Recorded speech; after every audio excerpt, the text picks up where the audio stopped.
Hello everyone, good morning, नमस्कार। कैसे हो सब? बहुत बढ़िया होंगे। कैसी चल रही है आपकी तैयारी?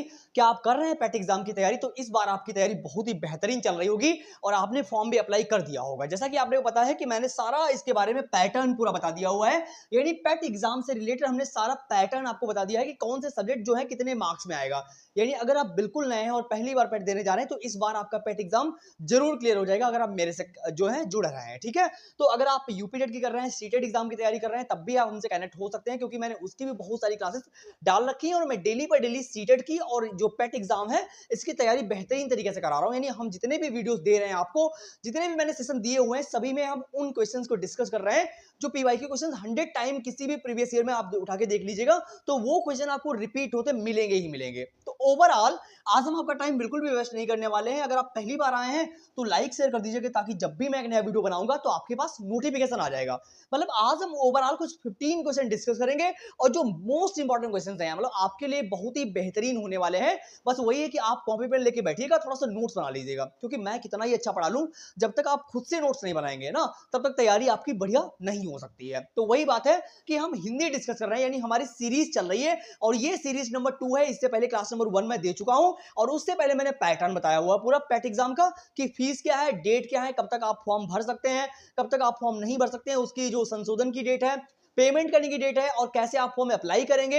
यानी अगर आप इससे पहले 22 और 21 में मतलब 21 22 23 में 21 की वैकेंसी फिर से आई थी तब आपने फॉर्म ऑनलाइन किया था, उसके उसी रजिस्ट्रेशन नंबर के जरिए से आप फिर से ऑनलाइन कर सकते हैं। तो ये सारी बातें हमने बहुत डिटेल में बताई हुई हैं। तो अगर आप पहली बार जाने हैं वीडियो देखने के लिए मतलब पेट एग्जाम देने के लिए तो वो वीडियो देख लीजिएगा, देन उसके बाद में आप तैयारी करिए क्योंकि हमें एक टाइम के बाद में करेक्ट गाइडेंस की जरूरत पड़ती है। चलिएगा चलते हैं फर्स्ट क्वेश्चन पे और जितने मैं क्वेश्चन पढ़ाऊंगा आपको सारे क्वेश्चन बहुत ही बेहतरीन है और हो सके तो नोट्स बनाते रहिएगा और नोट्स बना बना के वही पढ़े, एक टाइम के बाद में आपको रिवीजन करना पड़ता है ना।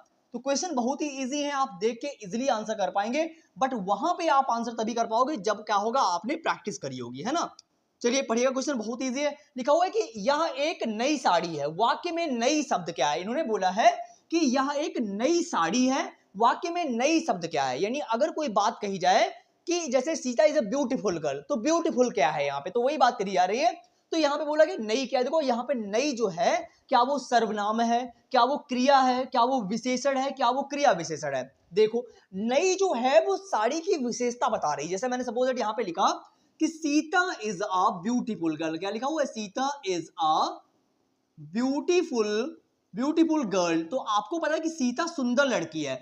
सीता ब्यूटीफुल यानी सुंदर, कैसी लड़की है? सुंदर लड़की है ना। तो सुंदर क्या है? उसकी विशेषता बता रहा है। तो वही बात यहाँ पे कही जा रही है कि विशेषता बताने वाला विशेषण यानी एडजेक्टिव की बात यहाँ पे करी जा रही है। किसकी बात करी जा रही है? एडजेक्टिव की। तो हमारा सी ऑप्शन जो एकदम क्लियर हो जाएगा, ना तो यहाँ पे सर्वनाम की बात करी जा रही है और ना ही यहाँ पे क्रिया की बात करी जाए और ना ही यहाँ पे क्रिया विशेषण की बात करी जाए। वो बहुत इजी है, आपको बिल्कुल भी ग्रामर पढ़ने की आवश्यकता नहीं है। ये वो क्वेश्चन है जो आपने 6 7 8 में ऐसे नॉर्मल लैंग्वेज में पढ़ा ही होगा, है ना। तो आप ग्रामर मत पढ़िएगा, जो भी पैटर्न चल रहा है आप इजीली क्वेश्चन प्रैक्टिस करिएगा, आराम से आप पास कर जाओगे। क्लियर? चलते हैं अभी सेकंड क्वेश्चन पे, देखते हैं कि हमारा सेकंड क्वेश्चन क्या कह रहा है। पढ़िएगा जरा। लिखा हुआ है कि वह सायकालीन वेला यानी शाम की ऐसी कौन सी बेला है, यानी जब सूर्य अस्त हो जाता है उस टाइम की यह बात कर रहे हैं। यानी वह सायकालीन बेला जब पशु वन से चरकर लौटते हैं, यानी जब पहले देखो, पहले तो ये बहुत कुछ बहुत होता था लेकिन अब लोग बहुत बहुत ही कम लोग हैं जो जानवरों को चराने के लिए जाते हैं, है ना। लेकिन पहले अक्सर हर घर में यही बात होती थी, यानी हर घर में जानवरों को चराने के लिए ले जाते थे और शाम में वापस लाते थे। तो वही बात यहाँ पे कह रहे हैं कि वह सायकालीन बेला जब पशु वन से चरकर के वापस लौटते हैं तो उसको क्या बोलते हैं? क्या उसको गोधूली बोलते हैं, सूर्यास्त बोलते हैं, साय बेला बोलते हैं, अपराह्न बोलते हैं? तो अगर बात करी जाए तो करेक्ट वर्ड की ऑफिशियल आंसर की बात कीजिए तो इसका आप बताइए मुझे कमेंट करके कि क्या आंसर होगा, फटाक से बताइएगा।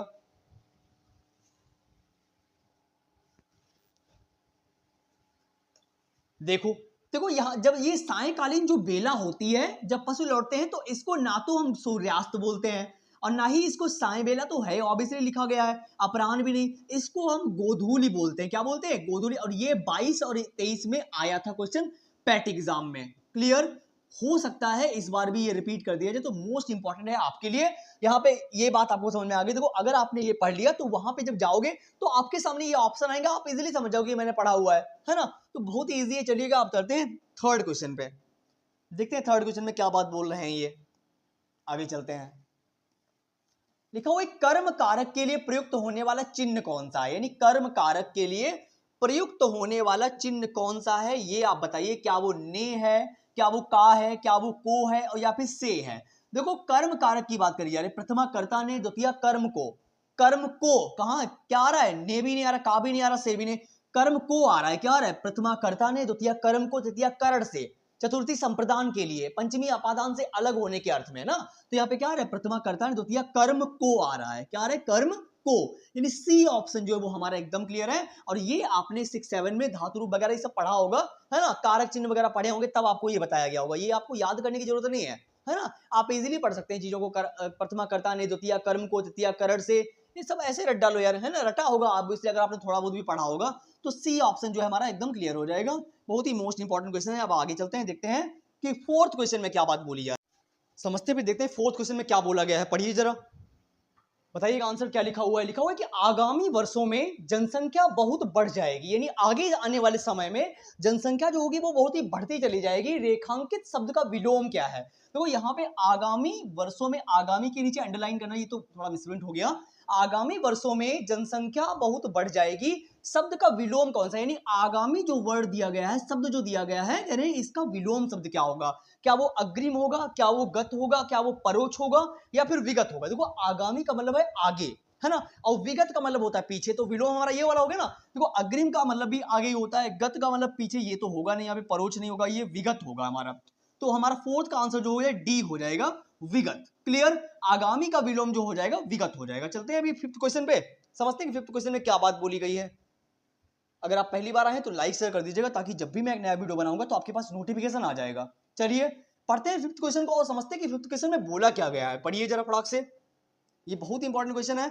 लिखा हुआ है कि जन्मेजय का नाग यज्ञ किसकी रचना है, यानी इन्होंने बोला है कि यह एक कृति है, रचना है, जन्मेजय का नाग यज्ञ पूरा एक कृति है, ये नाटक है। बता रहे हैं ये किसकी है, क्या ये भारतेंदु हरिश्चंद्र की है, या जयशंकर प्रसाद की है, किसकी, जयशंकर प्रसाद की है, या सुमित्रानंदन पंत की है, या फिर मैथिली शरण गुप्त की है। बताइएगा फटाक से कमेंट करके कि ये किसकी रचना है, बताइएगा।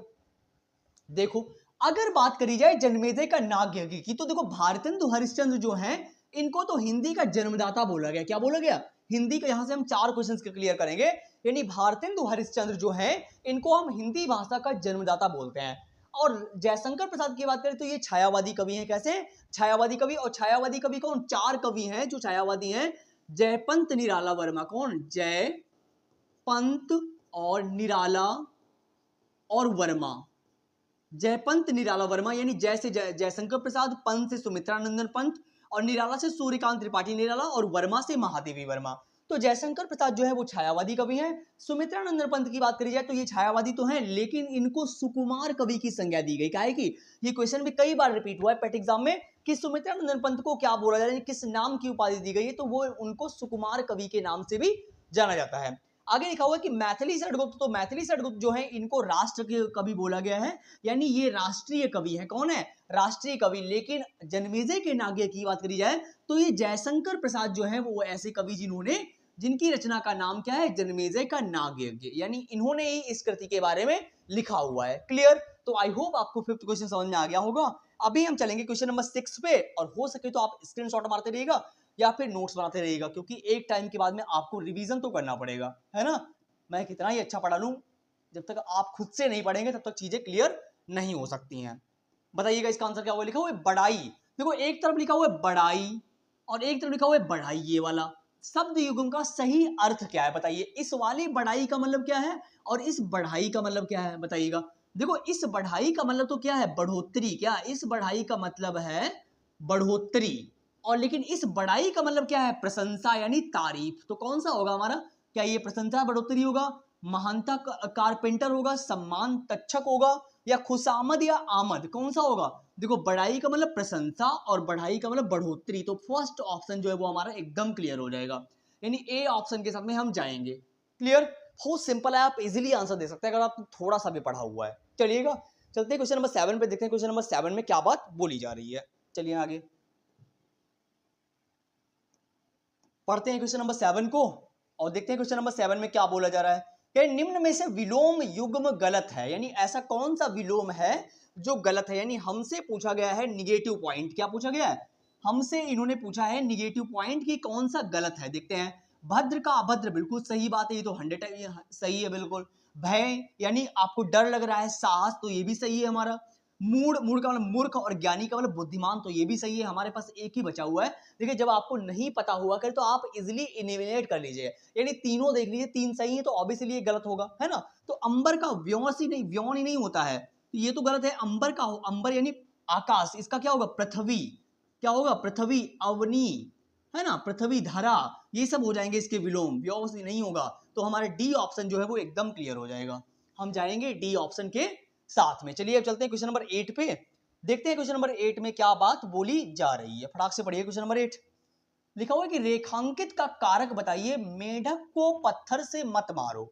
यानी हमें यहाँ पे फिर से देखो, कारक चिन्ह पेट एग्जाम में बहुत ज्यादा इंपॉर्टेंट है, यानी आते ही आते हैं। आपको हिंदी में अगर कारक चिन्ह याद है तो 2-3 क्वेश्चन आपके इजीली सॉल्व हो जाएंगे, तो वो ये मतलब आते ही आते हर सेट में दिए गए हैं। अगर अगर आप कारक चिन्ह की बात करें, ये टॉपिक बहुत इंपॉर्टेंट है पेट एग्जाम में, है ना। क्या लिखा हुआ है कि रेखांकित का कारक बताइए, मेढक को पत्थर से मत मारो। देखो से की बात आ रही है यहाँ पे, किसकी बात है, से। तो आप समझ जाइए कि किसमें से होता है। प्रथमा कर्ता ने द्वितीय कर्म को, प्रथमा कर्ता ने द्वितीय करण से, तृतीय क्या होगा, प्रथमा कर्ता ने द्वितीय कर्म को तृतीय करण से, क्या होगा, आपको समझ में आ रहा होगा। प्रथमा कर्ता ने द्वितीय कर्म को तृतीय करण से किसमें आ रहा है, करण आ रहा है, करण में आ रहा है। यहाँ पे करण है नहीं, यहाँ पे भी नहीं, यहाँ पे है करण, है ना। तो सी ऑप्शन के साथ में हम जाएंगे, करण कारक है यहाँ पे, है ना। तो इसी में आता है प्रथमा कर्ता ने द्वितीय कर्म को तृतीय करण से, चतुर्थी संप्रदान के लिए, पंचमी अपादान से अलग होने के अर्थ में। तो कर्म में भी ये बात नहीं करी गई है, संबंध की बात यहाँ पे हो नहीं रही, अधिकरण की यहाँ पे बात होने रही है, यहाँ पे सी ऑप्शन की बात हो रही है। तो आई होप आपको ये समझ में आ गया होगा। अभी हम चलेंगे आगे क्वेश्चन नंबर 9 पे, देखते हैं क्वेश्चन नंबर 9 में क्या बात बोली जा रही है। चलिएगा समझते हैं आगे। देखो लिखा हुआ है गिरीश में कौन सी संधि है, और संधि टॉपिक भी बहुत इंपॉर्टेंट है, देखो, है ना। तो ये क्वेश्चन मतलब संधि हो गया, समाज हो गया, ये टॉपिक इंपॉर्टेंट है आपके लिए, है ना। तो इनको इजीली पढ़ लीजिएगा। गिरीश में कौन सी, देखो आप यहाँ पे दिमाग आपको लगाने की बिल्कुल भी जरूरत नहीं है ना। आपके सामने लिखा गया है गिरीश, क्या लिखा गया है, गिरीश। और गिरीश में आपको एक चीज दिख रही होगी, आपको जब भी संधि का पता लगाना हुआ करे तो ये बीच का वर्ड देखा करो, बीच में क्या लिखा हुआ है आपको दिख रहा होगा, ये बड़ी ई की मात्रा दिख रही होगी, है। और कभी कभी बड़ा का डंडा लगा हुआ होगा, ये सब जब आपको दिख जाए, जब आपको बड़ा का डंडा दिख जाए या बड़ी ई दिख जाए, तो आप समझ जाइए कि ये बड़ी चीजें जो है दीर्घ संधि में आती है। किसमें आती है, दीर्घ संधि में आती है, ना तो गुण में आती है, ना वृद्धि में आती है, और ना ही अयादि में आती है। तो एक ही ऑप्शन बचा हुआ है, बी ऑप्शन के साथ में हम जाएंगे, यही हमारा एकदम क्लियर ऑप्शन है। आई होप आपको ये बात समझ में आ गई होगी। चलते हैं फिर अभी नेक्स्ट क्वेश्चन पे, क्वेश्चन नंबर 10 को देखेंगे कि क्या बात बोली जा रही है। चलिएगा चलते हैं क्वेश्चन नंबर 10 में। थोड़ी टेक्निकल प्रॉब्लम है, लाइट की वजह से बार बार जा रही है, बार बार आ रही है यार, इसलिए मैं सोच रहा हूँ कि सेशन कंप्लीट हो जाए तो ज्यादा अच्छा है। फिलहाल के लिए मैं इसकी व्यवस्था कर रहा हूँ, बहुत ही जल्दी आपको टेक्निकल प्रॉब्लम आएगी नहीं, मतलब ऐसा सेशन आपको कंप्लीट मिलेगा। अभी मुझे प्रॉब्लम बहुत हो रही है क्योंकि लाइट बार बार जा रही है यहाँ पे, ठीक है। क्या लिखा हुआ है, निम्न में से उभयलिंगी शब्द कौन सा है। यहाँ पे बोला गया है कि निम्न में से उभयलिंगी शब्द कौन सा है। क्लियर। अब आप सोच रहे हो इन्वेटर नहीं है क्या, एक्चुअली इन्वेटर लग नहीं पा रहा है यहाँ पे। क्लियर। लिखा हुआ है कि निम्न में से उभयलिंगी शब्द कौन सा है। देखो अब आपको यहाँ पे दिख रहा होगा कि जैसे डॉक्टर है, प्रधानमंत्री, जैसे मैं आपसे पूछूं कि मुझे प्रधानमंत्री का नाम बताइए, है ना, तो प्रधानमंत्री का नाम है तो नरेंद्र मोदी बोलोगे, तो यहाँ पे प्रधानमंत्री कोई फीमेल भी हो सकता है, मेल भी हो सकता है ना। तो आपके पास कौन सा होगा, अगर किसी सचिव की बात करी जाए, किसी प्रधानमंत्री की, किसी राष्ट्रपति की बात करी जाए, तो ये फीमेल भी हो सकता है, मेल भी हो सकते हैं, तो कौन सा, तो यहाँ पे राष्ट्रपति की बात तो नहीं, यहाँ पे सचिव की बात है, सचिव के साथ में जाइए, यानी हम बी ऑप्शन के साथ में जाएंगे जो हमारा उभयलिंगी वर्ड है। क्लियर। तो बी ऑप्शन जो है हमारा एकदम राइट हो जाएगा। चलते हैं अभी क्वेश्चन नंबर 11 पे, समझते हैं क्वेश्चन नंबर 11 में क्या बात बोली जा रही है। पढ़िए क्वेश्चन नंबर 11 में क्या बोल रहे हैं कि इनमें व्याकरण की दृष्टि से शुद्ध वाक्य कौन सा है। यानी हमसे पॉजिटिव पॉइंट पूछा गया है कि अगर हम ग्रामर को देखें तो मुझे बताइए कि सबसे ज्यादा पॉजिटिव बात किसमें कही गई, यानी कौन सा सही, अगर वर्तनी को देखा जाए।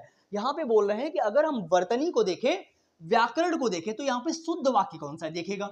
लिखा हुआ है कि दिल्ली में अनेक दर्शनीय स्थल देखने योग्य हैं। अब आपको दिख रहा होगा दर्शनीय का मतलब देखना, ऑब्वियसली, और देखना दो बार क्यों दिया गया, या फिर आप दर्शनी दे देते या फिर देखना दे देते, दोनों में से आपको एक वर्ड को देना चाहिए था ना, तो ये तो गलत हो गया भाई।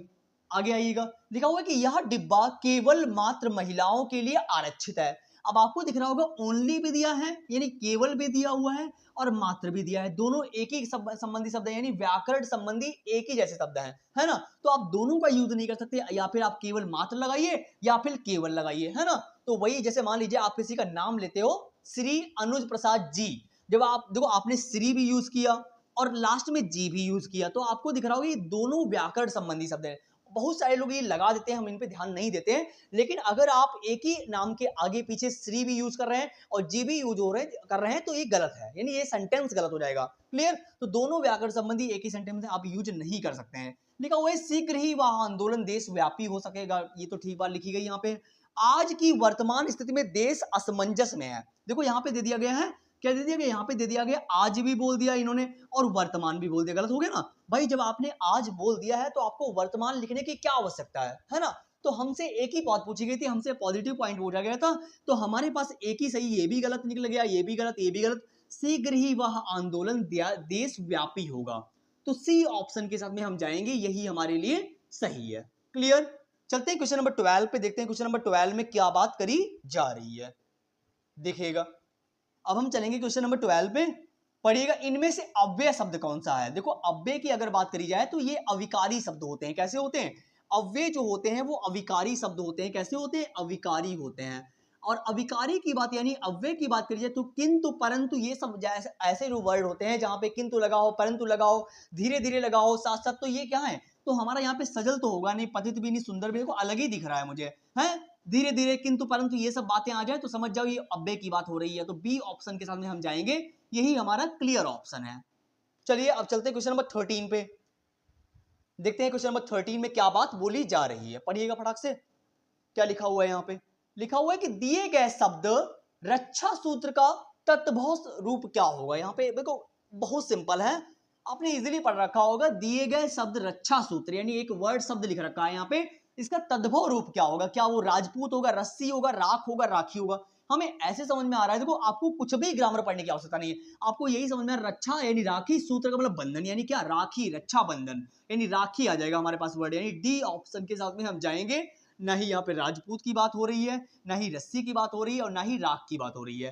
देखो चाहे हम कितनी भी हम इंग्लिश पढ़ लें, लेकिन हमारे वही क्या, हम इंडियंस ना, हमारे अंदर दिल से हिंदी निकलती है। हम देख के ऑप्शन को बता सकते हैं, वही है कि हिंदी हमें इतनी बढ़िया, मतलब हर चाहे कितना भी पढ़ा लिखा है इंसान हो, कितनी भी उसकी फ्लुएंसी अच्छी हो इंग्लिश की, लेकिन हिंदी में जो विचार आते हैं तो वो अंदर से आते हैं, है ना। तो वही बात है, तो हमारा डी ऑप्शन जो है एकदम क्लियर हो जाएगा। अब हम आगे चलेंगे, समझते हैं आगे क्वेश्चन नंबर 14 में क्या बात बोली जा रही है, देखिएगा। ये बहुत अच्छा क्वेश्चन दिया, क्वेश्चन ये क्या नाम अभी 23 में आया था, पूछा गया था सेट नंबर एल में, कई बार ये पूछा गया है। देखिएगा लिखा हुआ कि बैसवाणी किसकी उपबोली है, यानी बैसवाणी जो है वो किसकी उपबोली है, यानी किसकी बात कर रहे हैं, उपबोली की बात कर रहे हैं। तो बताइएगा क्या ये भोजपुरी की है, क्या वो अवधी की है, क्या वो बुंदेली की है, क्या वो ब्रजभाषा की है। देखो बैसवाणी की बात करें तो बा से स्टार्ट हो रहा है, बैसवाणी, बैसवाणी है ब्रजभाषा, किससे रिलेटेड है, ब्रजभाषा, यानी डी ऑप्शन जो है वो हमारा एकदम क्लियर है। क्या है, हम जाएंगे डी ऑप्शन के साथ में। चलिए अब चलते हैं, ओवरऑल हम 15 क्वेश्चन को आज डिस्कस करेंगे, और जहां पर भी आपको डाउट लग रहा हो आप तुरंत कमेंट करिएगा, हम उस क्वेश्चन को नेक्स्ट वीडियो में जरूर उठा लेंगे। चलिएगा, लिखा हुआ है कि एक ही वर्तनी शुद्ध है, बताइएगा यहाँ पे कौन सा ऐसा शब्द लिखा हुआ है जो शुद्ध शुद्ध लिखा गया यानी प्योर लिखा गया है, बताइएगा। वर्तनी शुद्ध वाला वर्ड, क्या ये व्यावसायिक सही लिखा हुआ है, बताइएगा। व्यावसायिक ऐसे तो नहीं लिखा जाएगा, व्यावसायिक होता है इसका करेक्ट वर्ड, तो ये तो गलत हो गया हमारा। न्यौछावर हम ऐसे नहीं लिखते, न्यौछावर का मतलब एक मात्रा लगती है ना, तो ये न्यौछावर, ये भी गलत हो गया।